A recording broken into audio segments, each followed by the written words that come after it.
welcome everybody to the first and inaugural edition of Everyday Eternal.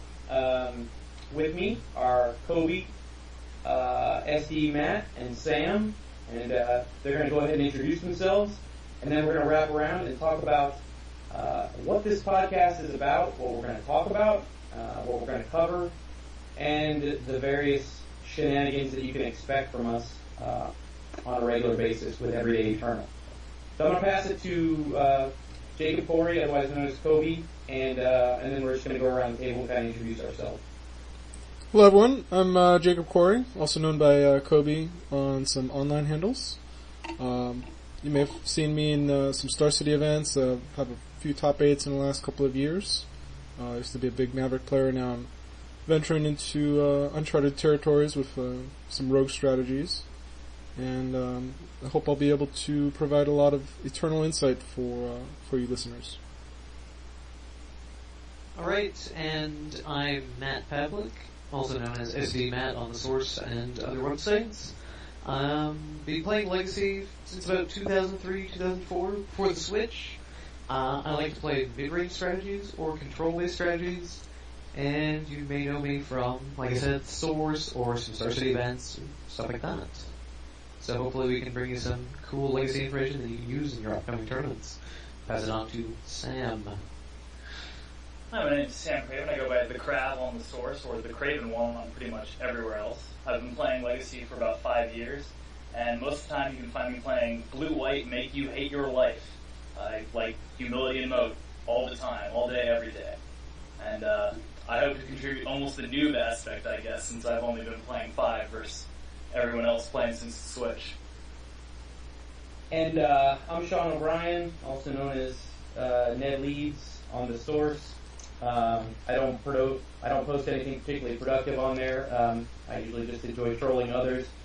As far as what I play, I usually just play whatever everyone else isn't playing, because I'd rather win with something janky and original than actually succeed and make money in the game.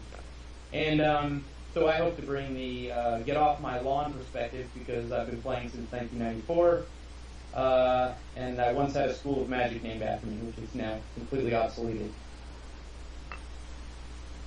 Alright, exciting stuff, Sean. So we're going to run down a basic format for the show, and since this is the first one, a little bit more explicit about it. We hope to cover the announcements, kind of news, what's won the last couple of tourneys, set spoilers, any other kind of administrative announcements that we get from the mothership. And then we hope to cover 2 special topics a week, at least one, and if it runs long, maybe just one. And then kind of at the end we'll wrap up and hopefully be able to address any audience questions, comments, insults, or slurs that you email to us at a soon-to-be-determined email address. And that's kind of our show format. And hopefully we'll cover some new ground that isn't covered on some of the other podcasts that you'll find out there. And so again, we're going to stick to Eternal formats. Majority of our time is probably going to be spent discussing Legacy. It's de facto the most popular, but we'll definitely touch on Vintage and maybe touch on Modern occasionally as well. So first off, we want to kick off, I think, the big bear in the room, at least for the last, 3 or 4 weeks, before we get into tournaments. I think the big cloud hanging over Eternal formats now is the change to the Legend rule. And for those of you who aren't familiar with it, the Legend rule, I'll review it real quickly. The new Legend rule allows each player to maintain a copy of a legendary permanent, such as a land, a creature. This change also affects Planeswalkers, so Planeswalker uniqueness is now on a per-player basis. The other significant change is that, whereas before both of the permanents were buried as a state-based action, now you have the opportunity to keep one of them. So this has a big impact on several Eternal cards. It has a big impact on several reserve list cards, and it has a big impact on lines of play, on strategy in Eternal formats, especially with respect to Planeswalkers. So let's go around the room a little bit maybe and just give kind of a quick blurb about how you feel about the rule change. Some people are positive, some people are negative, some people are ambivalent. I think I fall into the third category of ambivalence. I've been playing, like I said, since '94, so I've seen many things come and go that were supposed to kill the game. I've seen many rule changes that have made my blood boil and made me want to take a Greyhound bus to Washington to find Marrow and duct tape him to a boiler of hot grease. Mana burn going away, for example. The removal of interrupts. Some of those things just infuriated me at the time. So I think I might be a little bit numb to change at this point. And I think that for every card that gets hosed, there's also probably a card that benefits from this change. And I can see where they're going from a marketing perspective. They want their marquee characters to be persistent, and they want them on the battlefield in their marquee events. I think it hurts as many strategies as it helps. Certain cards, in my opinion, get a power boost. I don't think it's a stretch to say all the Cradle lands, Serra Sanctum, Gaia's Cradle, get a pretty significant power boost. And I think the obvious deck building boom is that you can be a little bit more lenient with the number of the specific legend you play with. You won't necessarily be worried about getting legend ruled out, and you won't be worried about getting legend flooded in your hands. So I'm ambivalent. I don't know how everybody else feels about it. Jacob? Yeah, I think I went through all the stages of change when I read the announcement. So at first I felt anger, or denial actually. Then I felt some anger, and I expressed that through Twitter and a few other message boards. Then I started thinking about, okay, how is this going to affect my game plan, with the decks I play, and the formats that I play. And then I began to realize that it's really not that big of a change. And I started thinking more about Planeswalkers. I think, like the change with Gaia's Cradles and Mox Diamond, or Mox Opal rather, that's neat. You get some added functionality from that, which gives it a power boost, which I thought, that's actually really neat for Modern and for Legacy to abuse with their respective card types. But really when it hit the chord is when I started thinking about Jace battles, because you think about Legacy, that's really the only format where Jace, the Mind Sculptor, sees a huge presence. Vintage, if you can see, Vintage is an important piece of Vintage. Sure. In Vintage, usually the first person to drop Jace will end up winning anyway. Yeah. I don't usually think about Vintage as being blue on blue matchups. Right. So I think more in Legacy is really where you see that.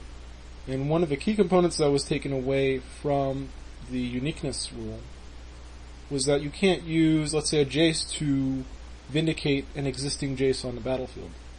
And I think that's going to actually be a pretty big deal in Jace battles. Let's look at it, and you make a great point. Where do you feel the divergence is? So before, in terms of the lines of play, he represented Vindicate if your opponent landed him. Now what does he represent?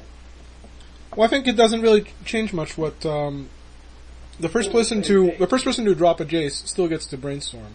Right. So he's already up card advantage.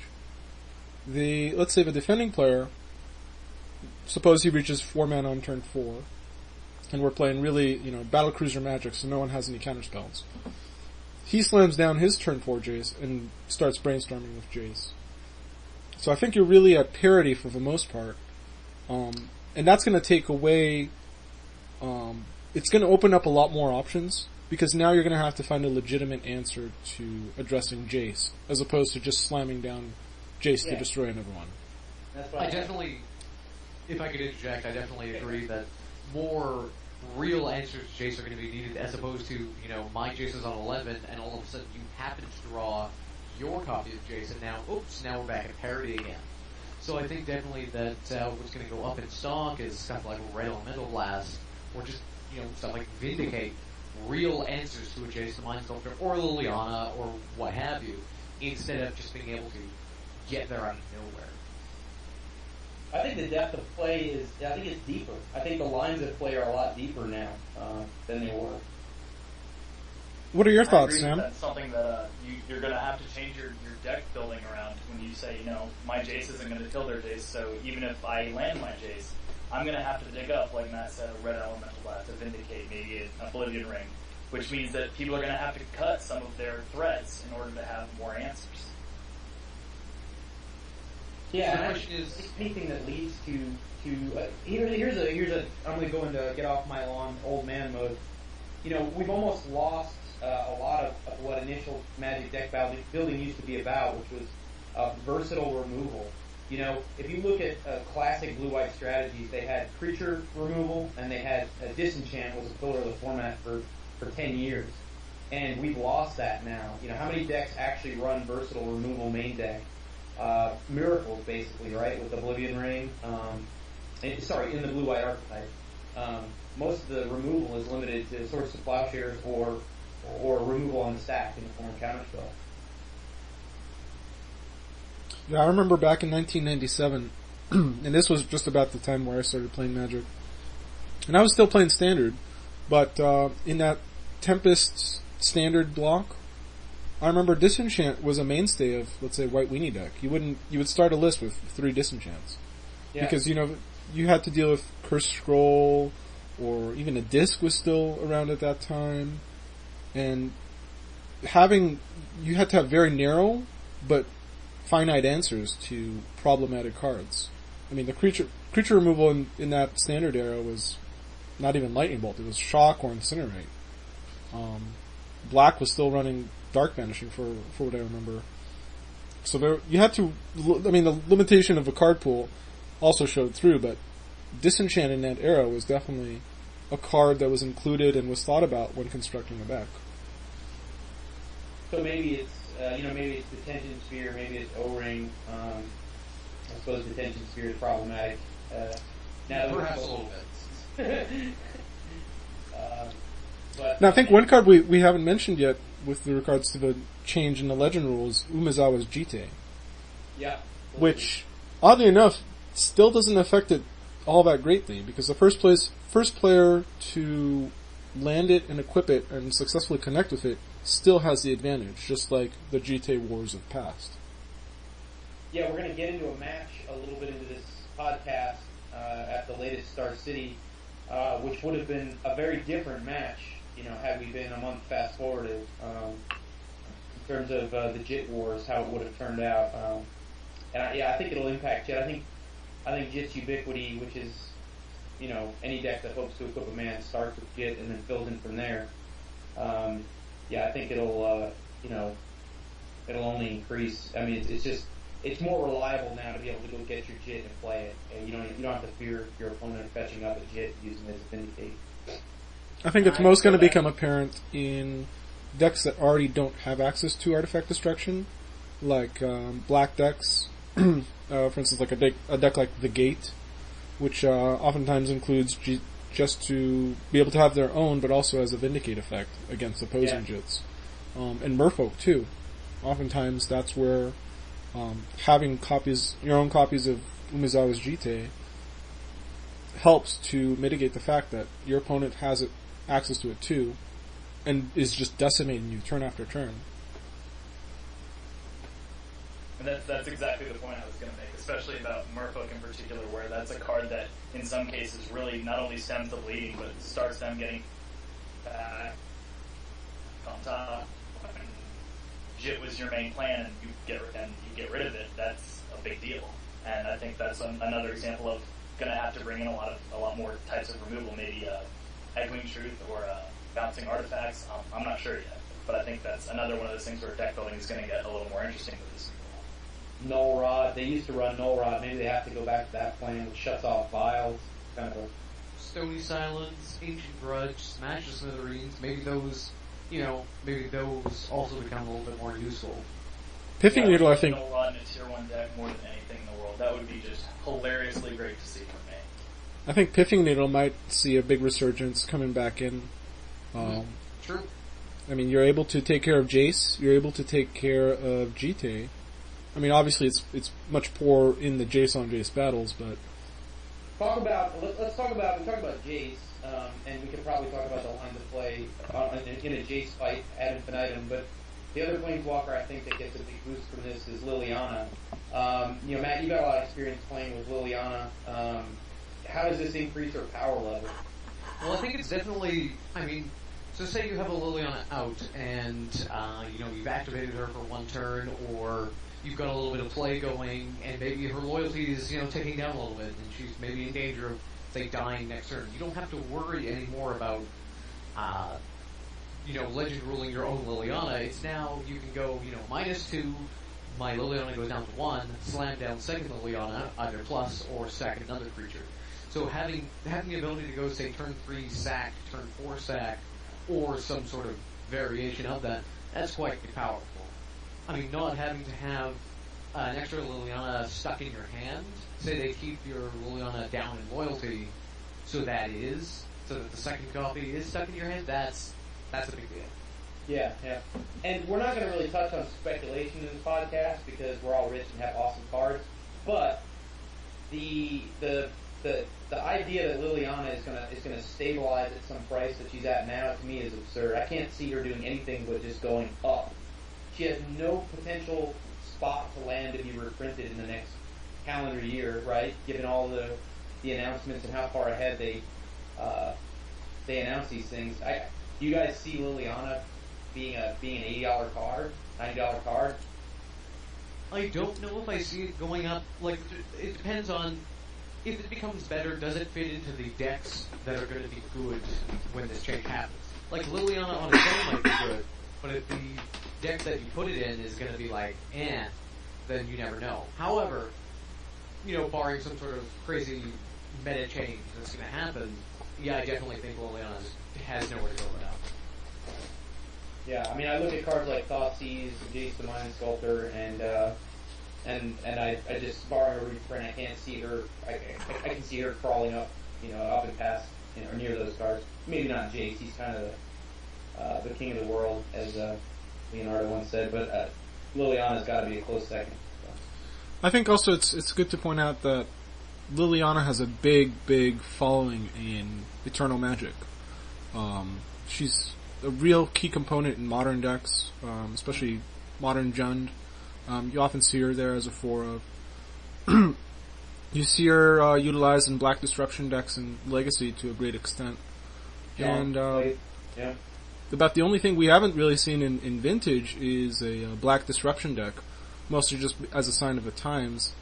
But all it takes is really just one powerful black card in any of the upcoming sets. Will be enough to push a Liliana strategy in Vintage to be very playable. Yeah, I don't think she would have been nuts in the Winning Bazaar deck. He was already playing 4 Deathrite Shamans, and it wouldn't have been. I don't think anybody would have, tarred and feathered him if he had a Liliana in that deck. So.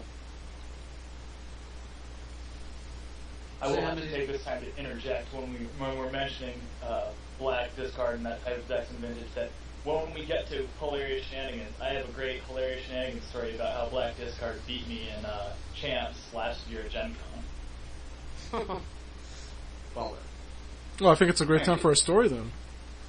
Oh, I don't know. Let's save shenanigans till the end. I think.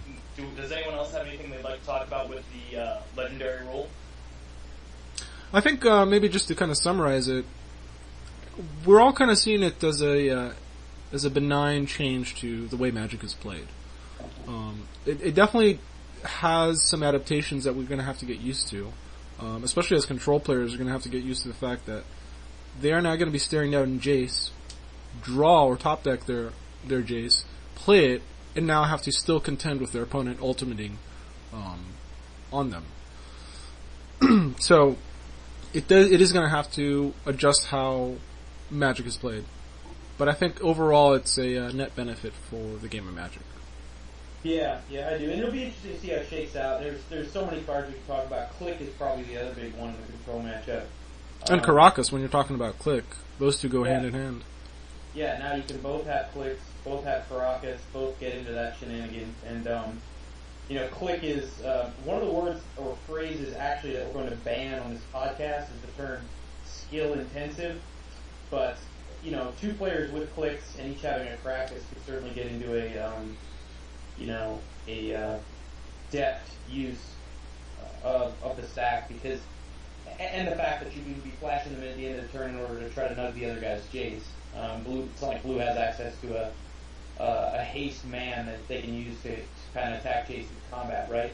So, I think it's going to be very interesting to see a match play out where both players have an active Jace, an active Caracas, a Jeet, and a click. Just bouncing back and forth in and out, trying to essentially get the upper hand. And it's going to be very unique to see how those matches play out in the first few weeks after the change take place. And also, something I think will be really interesting. Sorry, go ahead. That all of that is why I play decks with force suppression field in this stuff. I think though that's really one of the things that'll be really interesting is when you've got something already on the battlefield, that drawing a second one is not nearly as bad. For example, drawing a second Vendating Click means you get to take another look at their hand. Drawing a second Liliana means that it's a 3-mana Diabolic Deed, which in some cases really isn't that terrible. And I think that's one of those things that, again, it's not good or bad, it's interesting. Yeah. Agreed. The other one is attack with Thalia, cast Thalia. Especially in the decks like Death and Taxes that run full sets of Liliana. Sometimes they have Liliana Glut, and they don't have Brainstorm to wash away the tears of drawing too many of the same lights and stuff. Or, wait for it, Thalia on Thalia battles where everything costs 2 more. Oh yes. I live for those games. Those are going to be awesome. I'll cast my 3-mana Swords to Plowshares on your Thalia. But they bounce it with Caracas. That's Oh, I should have known. I should have played around it. obvious. You were playing white. Why didn't you have 4 Caracas now that you can play 2 of them on the same turn? Yeah, that's going to be a mirror. The Death and Taxes mirror under the new Legend rule where they've got 4 Mangars, 4 Thalias, 4 Caracases each. And if you're playing it like I play it, you have Tivadar of Thorn in the sideboard. That's and right. then 6 hours later, game 1 was finished. So I think this might be a good time to actually segue into discussing some matches that happened quite recently. Jacob, if you want to maybe talk a little bit about what we're going to be discussing. Sure. So, imagine a nice lazy Sunday afternoon. You're at home, maybe organizing your cards, maybe doing some laundry, cleaning up your room, and you have SCGLive broadcast in the background. And you happen to hear that the announcers are announcing a matchup between Maverick and DeathBlade on camera. So, of course, you divert all your attention to SCGLive and start watching, hoping to see some sweet Maverick action. And that's exactly what happened last Sunday. I was watching. That only happened to you. It probably only happened to me, but I like to think that someone out there shared my sentiment for, and at least fervor for Maverick. But specifically in the match in round 6 between Meru Bachnat and Gerard Fabiano. Now each of them were at 4-0-1, so they're doing reasonably well, and they're going into game 3 on camera.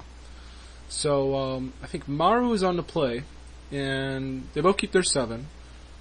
He starts off with a Horizon Canopy and a Mom. Now, before I kind of get into the play tactics, let me just get some thoughts about that matchup. So kind of like lead into it from the other guys. So, Matt, why don't you start with kind of your predictions about Maverick versus DeathBlade? Well, I think the way that the Esper decks have kind of shifted as of late has kind of gone from a Lingering Souls control build with, only about 8 creatures, moving towards more of a creature-heavy build with, Dark Confidant and Deathrite Shaman and less Snapcaster Mage kind of Swords to Plowshares action. And I think because of that shift, you don't have as much removal capability. I think that Maverick is going to be the better creature deck. And I would predict that the Maverick deck would be able to take it. I don't know if anybody else has any thoughts. Maybe Sam? Well, I will say that you were correct that the Maverick deck did take it. I agree with you that Maverick is the better creature deck there.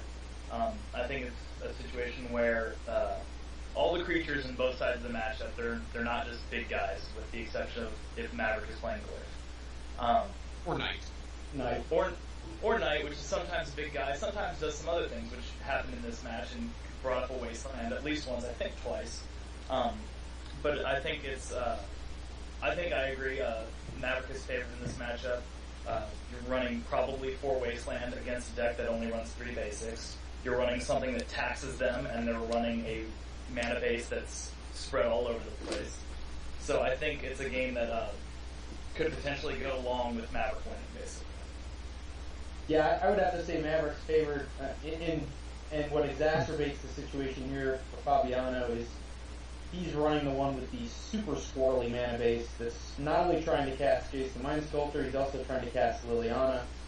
And he's also got Tropical Islands running around in his deck, so he's got double black, double blue, and Maverick is a deck that can both attack your mana base on the stack with Thalia and can attack your lands with Wasteland. So I would also think, and in this particular matchup it doesn't happen, but I would also think that Maverick is a deck that has a reasonably good chance of not getting mana screwed. Jacob could probably speak to that more, but 2-color, resilient mana base, access to mana dork, the mana base is and a bunch of ways to search up whatever lands you need as well. Yeah. Yeah, so those are good thoughts about the matchup, and of course all of them are right. These guys did. And our predictions are kind of cheating, being that we all watched the match before we recorded it. Yeah, it's gave these guys a little bit of homework. But getting on to the actual match, I'm actually going to go through some of the play sequences, and feel free to interrupt me, guys. When you feel like we've hit a good decision point, essentially, in the game, maybe we can talk about alternate lines of play, some of the options that maybe Gerard had, or even Meru had, that could have shifted the game at that point. So, Meru begins on the play, and he keeps a hand with 1 land, Horizon Canopy, and 2 Mother of Ruins. Now, I didn't get a good look at Gerard's keep. I do know he had 2 lands, I think a Tundra and a Tropical. I believe he had a Source of Plashers, possibly even a second one. And I think he had 2 Stone Forges and 2 Swords to Plashers. Or no, he had a Supreme Verdict in his opener. I think that may have came later. I know he probably had some black cards, which, we didn't really see action. We'll get to that in a little bit. Meru ends up playing the Mother of Runes first, it gets Swords, Plowshares, and then casts a second Mother of Runes. Right. So, and this is his land drop. So right away, in Gerard's mind, he's probably thinking, okay, my opponent kept a really weak hand. Obviously, Mother of Ruins was the reason he chose to keep that hand. And I would agree with Meru. Mother of Ruin is really a good card to be looking for in these types of creature-on-creature matchups. And Gerard correctly identifies Mother of Ruins being a key problem on the first turn by swordsing Meru's mom. And that's something that the commentary as well when they go through the match a little later and they're discussing whether or not that's a good idea, and say, on turn 1, you're talking about one of the cards that was at one point the best 1-drop in all of Magic. Do you swords on turn 1? Of course you do. That's not even a question. At least on turn 1. At least on turn 1. Well, it's funny because he seems very convicted. He's got strong convictions about, and we use the term, as Matt pointed out, we use the term on this podcast, plowing your mom. He plows his mom with great conviction, but I don't think he followed through on his strategy. If Mother of Ruins was going to be the pivotal card in this match, I don't understand why he doesn't sword the second one, and I think it comes back to bite him. Right, so Sean's alluding to Gerard's second turn play, but backing that up a little bit. So Meru does miss his land drop, but continues with his strategy of deploying the mom. Gerard draws his card, plays a Tropical, and very convincingly plays Stoneforge Mystic to find a Batterskull. Now at this point, I'm not quite so clear if he did have the second Swords to Plowshares. I suspect he did, but he didn't really show his hand. on camera as well as we had hoped. So he could have not, but he did choose to go with the more aggressive play of Stoneforge Mystic into Batterskull. But my question is, they discussed it a little bit on the commentary. Now, going for Batterskull is not necessarily a bad play at all, because who doesn't love their Batterskull? But in a match where you're looking at the possibility of, say, I run out of Swords of Plowshares and he's got a bunch of Mother Runes or just X1s, why do I not go for GT? Yeah, I agree. I think this is one of those situations, not to go too far off the rails, where that has happened a lot in the Stars of the Open series, where people see, and I don't know. Sam, I think we lost you. I don't need to speak ill of him if maybe this is incorrect, but I think it's possible that it's one of those things where he didn't know the deck as well as he thought he did, and said that the way the deck went is by cast a stone ward as early as possible, rather than taking care of business, really controlling the situation, which is what it sounds like we're all saying he should have done, is control the situation, maybe get Swords of Plowshares on the second mom, or maybe get Numazawa GT out to take care of her as soon as possible. Yeah, and I think that's where this deck differs greatly from the classic Blue-White Stoneblade. The classic Blue-White Stoneblade player is probably not going to just slam Stoneforge without protection in hand, either in the form of force or even going all the way back to when he played Dave. And, I think we look at Fabian's hand, I believe he did have the sword, and I believe he also at this point, we double check, but I think he had a second Stoneforge Mystic. Yes, good. So, but I agree, initially. I think if you can't protect your Mystic, I don't know why you just go after Batterskull immediately. I think you go after Jit, it's castable, it deals with the 1/1s, you've already shown a proclivity to know the value of the utility creatures like Mother of Runes. I think at the time, and the commentators made mention of this too for this particular play, grabbing the GT wouldn't really make much sense because Meru has a Mother of Runes. Now, Gerard did allow his opponent to essentially untap with the Mother Runes, so any future attack with a creature equipped to GT would be blanked. So at least having the Batterskull would force Meru's hand to make blocks and activate Mother Runes. So essentially forces him to activate it. But I think the GT would still force him to activate it because, you don't want the other guy's GT getting tokens. Hey, put a blocker in front of it, protection, and then it gives you a window for you to cast your Sword Splashers. And maybe you don't get tokens that turn. Yeah, either play results in attack Mother of Runes, but one, you have a castable artifact in the case that he swords your Stoneforge Mystic. So, yeah, I think it's 6 or half dozen. I don't know. I think the mistake before that was not getting rid of the Mother Runes. I think this is where the game gets off the rails for Fabiano, was just not getting rid of the Mother Runes. Right.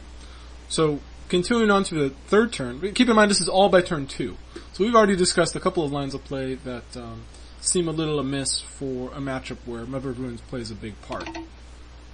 So Meru begins his third turn, he draws a Noble Hierarch, still missing his land drop, and deploys it. One of the key features of Maverick is that even though it is a creature deck and it can operate on light mana, it typically needs at least 3 mana to get to its endgame or really operating mana.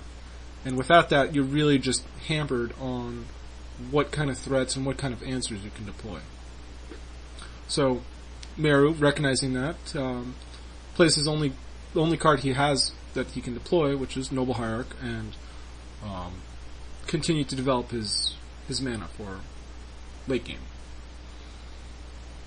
Gerard, of course, he draws a Wasteland for his turn, and recognizing that Meru is mana screwed, decides to essentially destroy the Horizon Canopy, putting Meru down to 2 creatures in play and no lands, and access to only 1 mana. So that was a pretty quick turn. He couldn't really attack. It also leaves Gerard with 2 mana to deploy the Batterskull. And keep in mind, Fabiano at this point hasn't seen a fetch land as of yet. He hasn't seen a Brainstorm. And he just raw dogged those 2 duels. He hasn't fetched for them. So, maybe in his defense he's thinking, alright, this is I'm going to see a brainstorm or a fetch, in the next couple of cards here. I'm gonna buy myself time by attacking his mana base. And he also has a handful of black cards, so he desperately wants to draw that black source to deploy those threats. Yeah, absolutely. But I'm just trying to think. He switches gears and he starts attacking mana, which makes sense. He's missed land drops, but he had to be assuming he was going to draw into a brainstorm, right? To use the wasteland, clearly, he had no doubt in his mind was pretty long. So he was thinking he was going to draw into mana to cast those spells, or maybe just win with Batterskull, I guess. I didn't have much confidence, but yeah, we'll have to speculate what was going on in his mind, but really all we have to get by is the plays he did make.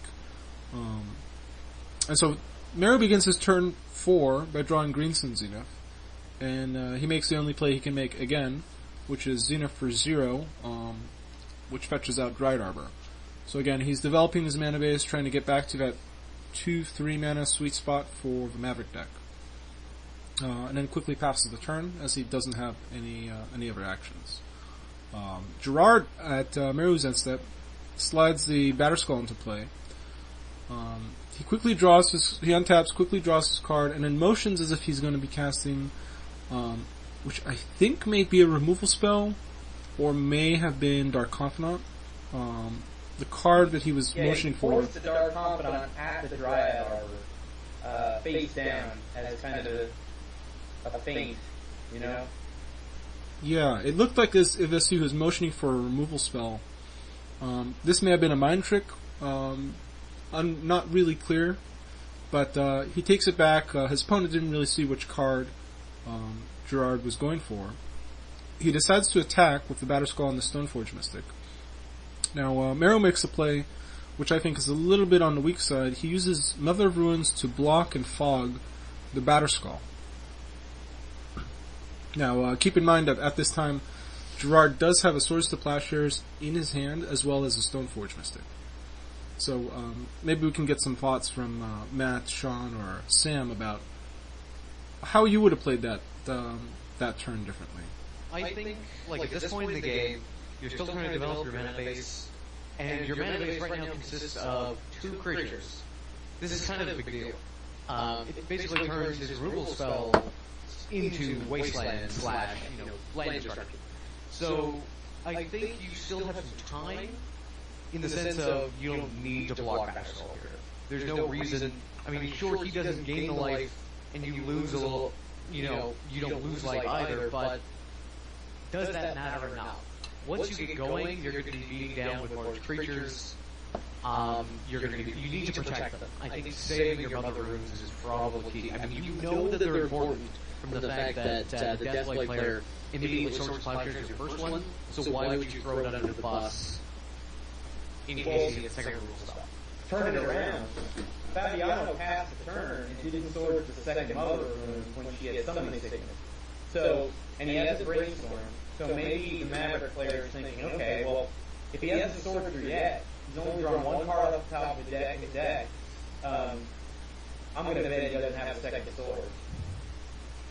And that's correct. He, instead of choosing to Swords the Mother of Ruins when she's vulnerable, he elects to cast Stoneforge Mystic number 2 and fetches up for Jite. So, I think I think he's casting Mystic because it's available, he's got 2 mana, he says, well, I've got this Stoneforge Mystic, I might as well get a Jite. Or is he casting that because he's thinking that this is the best thing he could do, rather than, as we're saying, Swords to Plowsharing alone? Well, I think it may be one of the 2 ultimate only plays he can make that turn. The choice between casting a Stoneforge Mystic and deploying more threats and getting more equipment out onto the battlefield. But why not? I mean, with the Mother Runes taken care of, if you were to Swords to Plowshare, fine. So you maybe don't get to develop that turn as much, okay? But then you get to attack in with the Batterskull and subsequent equipment that you're going to be playing. That's going to be all the more effective later on. So yeah. Well, I think we could take a step back, and so if you're on Fabiano's side, you're looking at the board state there, and I still say if the plan is to win with Battered Skull against a mana-screwed opponent, the right play there is the Sword's Mother after she goes pro black. Because what's the worst thing that can happen? He top decks a land, which I believe he ends up top decking Cavern of Souls a couple turns later. But what's the worst thing that's going to happen when this guy untaps? It's probably he's going to find a land and cast Knight of the Reliquary, right? And I think at that point you're still advantaged because you can still hope to draw into your mana. At this point, you also have a Supreme Verdict in hand. So you have now. In other words, Battered Skull is still a path to victory that I think he's committed to. But by not killing the Mother of Runes, I think he took a left turn off the path that it set out on. Because if he was committed to win with Battered Skull, I think Swords in the Mother there was. I think he almost had to do it, even if he top decks a land and lays another rope. Right? It's still, in other words, the Swords does him almost no good anyway. I just feel like he had to use it there or never. And you see throughout the rest of the game, also you're at parity at that point. You're not having to do double swords to get rid of a mom. You know what I mean? Right. You lost 4 damage, but the awful feeling of having to double sword mom isn't there. Right, so the game kind of develops out after that. Meru draws his third Mother of Runes, and still no land. So he casts a Pride Mage to go on the offensive. This is turn 5. Gerard untaps, attacks with Battered Skull, Mom blocks again. This time Gerard still has another option to destroy the Mother of Runes with Swords to Plowshares, but elects to cast Jite instead. Turn 6, Meru draws a Swords to Plowshares, attacks with a Pride Mage as a 4/4. Gerard blocks with the Battered Skull token, and Meru gives his creature pro-black, again giving another opportunity for Mother of Ruin to get Swords to Plowshares. So Meru trades with the Battered Skull, or destroys the Battered Skull token in combat, keeping his Pride Mage able to destroy either Vegite or the Battered Skull at this point, both of which Gerard has deployed, but he chooses to cast the Jite to Legend Rule. Now keep in mind at this point, Mother of Runes has prevented Battered Skull from getting 12 lives so far. Gerard untaps for his turn, draws Dark Confidant, motions to STP again. That is, he puts it in the front of his hand and ponders it and kind of moves it around, looks at it, and he finally gets to cast it, but he chooses to go on Noble Hierarch. Which I feel like Noble, like Swords of Noble does nothing for you there, except if you were like, oh, he's the Cutthroat Pride Mage only gets it now for 3. I think the best play there is to go for the Mother Runes, and if not, going for the Cutthroat Pride Mage, it's going to blow up Battered Skull. Right. At this point, that's your only way to win, as long as you draw the third pretty land. much the worst choice here. We're also in game 3, keep in mind. So this is, I don't know. If you want to really go for it, you should be going for it. And it just seemed like the worst decision. And maybe he almost pounded himself into a state of stubbornness. Like, I didn't sword with this Mother. I was going to win this Jit fight somehow, and I was going to nug that thing with a token off my Jit. It just seemed like once he was down the path of not burning swords on that Mother of Runes, he just stuck to it and almost basically to the detriment. And not only was it game 3, it was game 3 with, at this point, about 4.5 minutes on the clock under the camera, which could be stubbornness or it could be one of those things where he knows just once you've said, I'm not swording that mom, you don't even think about it for the rest of the time. Right. Yeah, absolutely. So the game continues to kind of go downhill for Gerard as he continues to brick on colored mana sources to deploy his threats. Meanwhile, Meru is starting to draw lands now and is able to start developing his board. I think he casts Knight as well as Mother of Ruins and Thalia and Fauna Shaman, just deploying immense amount of pressure on Gerard, who still is not able to cast, or essentially put together a plan to Supreme Verdict his opponent's numerous board state. Yeah, and Fabiano finally gets access to Brainstorm, which tries to cast with 1 mana until the judge points out that it costs 200 value. He does, and finally finds the polluted delta. And I think where Meru almost lost his match. Meru has to think to himself, how can I lose this match, right? Like, it's supreme verdict. I'm assuming he knows the party, right? And I think at that point his only goal has to be keeping Fabiano off 5 man. Don't you guys kind of agree? Like, oh, I definitely agree. I mean, you've already got the wasteland machine that is neither color. I mean, I think definitely what you do is you just go after his colored lands. If you get him off 2 white, I mean, there's only, what, 3 tundras in the deck? Right, exactly, yeah. And you have value out. And again, to your point, we're on a 4-minute clock. You have value. I think you still, I don't know if he ever got a second hierarch out, but at some point he cast a pawn shot. So he had reasonable power with the creatures to try to push through. The play for me that made me just want to punch my screen in and set my laptop on fire was Fabiano EOT fetches out Scrubland. And Meru has untapped active Knight, and he's going to wasteland. Yes, God damn it, yes. And he's going through this exercise of getting fetches to find basic forests to make his Knight bigger. And I think he's just so obsessed with like one-shotting him that he doesn't realize the card that's going to beat him is just sitting right in front of his face. And the moment Fabiano fetches out Scrubland, I would have, and you can see he was screwed. He had a polluted delta, he couldn't go get it basic, you know? And I just can't comprehend how he doesn't snap, go get wasteland, and it just annihilate that Scrubland at the end of the turn, you know? What else are you going to do with Knight on Fabiano's turn? He ended up getting a forest, you know? Twice, in fact, not just once, twice. Yeah. So that was he almost could have lost the game there by allowing Fabiano to untap and have mana. It was another fun, in my opinion. So, looking back at that game, obviously it spiraled out of control as Meru was able to draw out of his mana screw, and Gerard continued to brick on his available answers. What was the pivotal play in that game that really set Gerard back? I think it was not sorting the second Mother of Runes. I think he's got 8 to 12 damage on that Batter Skull he could have gotten through. I think he would have been able to.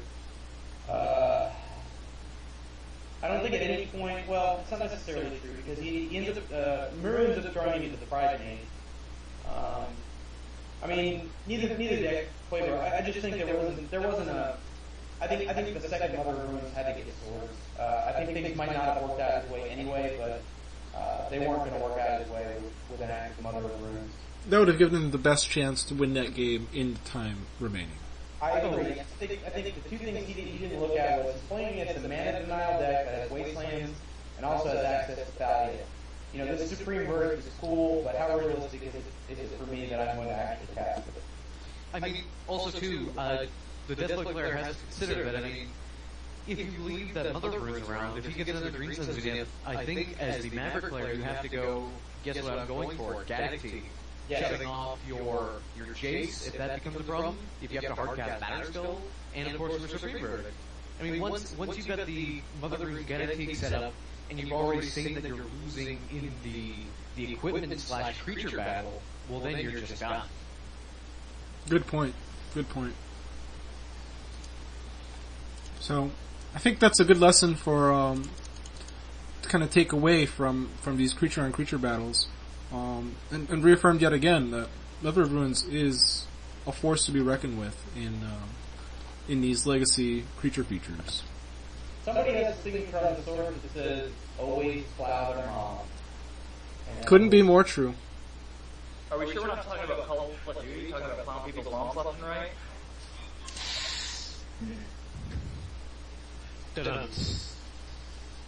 And I win that joke of the night. I mean, our agreement was to keep this podcast like somewhere near PG-13, and if I actually spat back the epithets that I hear on Xbox Live, then the podcast would never be allowed on the internet. Yeah, it would be NC-17 immediately, and I'd have to apologize to Jesse Jackson. So. Just remember, you're allowed to use one F-bomb in a 14-minute movie, so I mean, Yeah, I think you already used it in 5 minutes into it. That's true. Next time we'll have to fight over it again. So, kind of recap, that was, we thought it was a very interesting game to kind of review, take a look where the missteps occurred, and something to learn and look forward to in your future creature features. Before we wrap up, I just want to make a couple announcements for tournaments. I think we missed that in the beginning. I know coming up next week there's a Star City event in St. Louis featuring Standard and Legacy, so looks like we're going to have another good week of Legacy decks to kind of break down and discuss. Matt, Sean, Sam, are there any events going around in your neighborhoods? Well, depending on when the next podcast is, there is a rare vintage event of note taking place out on Long Island, and it's being publicized on the manager. It's actually got a $100 buy-in, and I believe they've got 80. They're close to 80. Free rate? Yeah, at this point, it's called the NYSE Open, the New York Stack Exchange. They're going to draft out the Power 8 at the end of it. It's a $100 buy-in. And it is proxy, I believe it's 15 proxy. I think that's correct, yeah. And so we may have a vintage event to talk about, and I think it'll be interesting to see how the results of our mocks impact that tournament. I may make it to that tournament, depending on how motivated I am to go back home. I grew up in the New York area, so I may get a spur in my ass to go up there and battle against some of the Nordiques. And if I do, I will take copious notes and bring it back to report. Sounds like it's going to be fun. Except that it's in Long Island in the Lutheran Church. So that's going to be the downside. Oh, make sure to cast Demonic Tutor over and over. Yes, I will. I will have Only Alpha. Holy strength on it. I've been flanked by 2 Lords of the Pit by the time I'm finished. Also, this is just a side note, but Jeff Menke will be there as well. He's a pretty epic magic artist. Another pretty cool thing. So that's kind of spurring me to go up there to get all my moves signed. Very nice. That's a pretty impressive artist. Yeah, you have to think maybe he lives in the basement of that church or something. Because why else would he show up? But anyway, yeah, Swords to Plowshare, Modes, Bizarre Baghdad. He's done some epic stuff.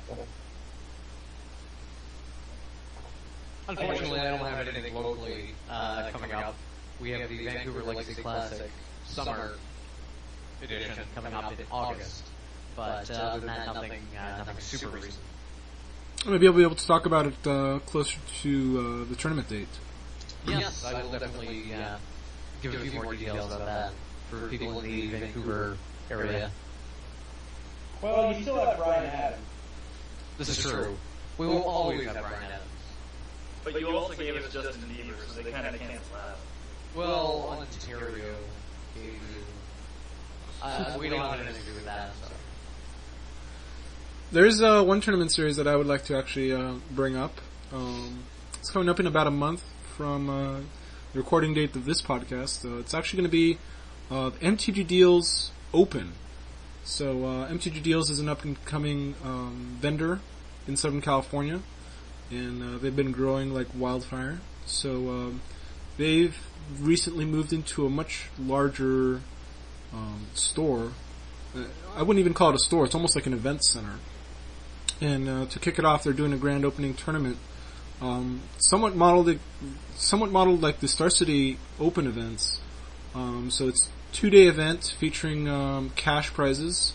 I think it's $4,000 $4,000 Legacy tournament on Saturday, July 6th, and a $5,000 Standard tournament on July 6th. So they're kind of switching around to dates, Saturday, Sunday. And this is going to be pretty big. Really good cash prizes, really good events, coordination by them. They've been hosting events on a regular basis here in Southern California. And the competition is good. I mean, I play there. Sometimes I even top 8. So shows you. know it's good. Yeah, and if I can't top 8 these events on a consistent basis, it's got some pretty sick competition. So For those of us not as good as you, like me, I see they're having a Mox raffle and a Lotus raffle, which, I mean, to me, I think that's one of those things that if you're not sure whether or not you want to play, that's one of those little things that might make it worth the couple-hour drive, depending on where you're at. absolutely. This is, just looking at this, if this was within 4 or 5 hours of me, I would certainly be there. Absolutely. I completely forgot about that. I'm usually just psyched to have a big tournament. I don't even keep track of the little things, so... Yeah, I think it's a Mox for the Legacy Day, and a Black Lotus for the Standard Day, as a raffle. So, pretty big incentive to try to make it out there. If you're going to be traveling anywhere near Los Angeles around July 4th, highly recommend you come check out the store, come say hi, and introduce yourself. It should be a lot of blast, and I'm hoping to have some good stories from that event. So, to wrap things up, this has been the first episode of Everyday Eternal. Hope you enjoyed listening to us talk at length about some matches and ideas about Eternal play. Cool. Well, I guess everybody, thanks for listening, and we will see you next week, every other week. I don't think we're really sure on that yet. Next time, that's when we'll see them. Next time. See you next time.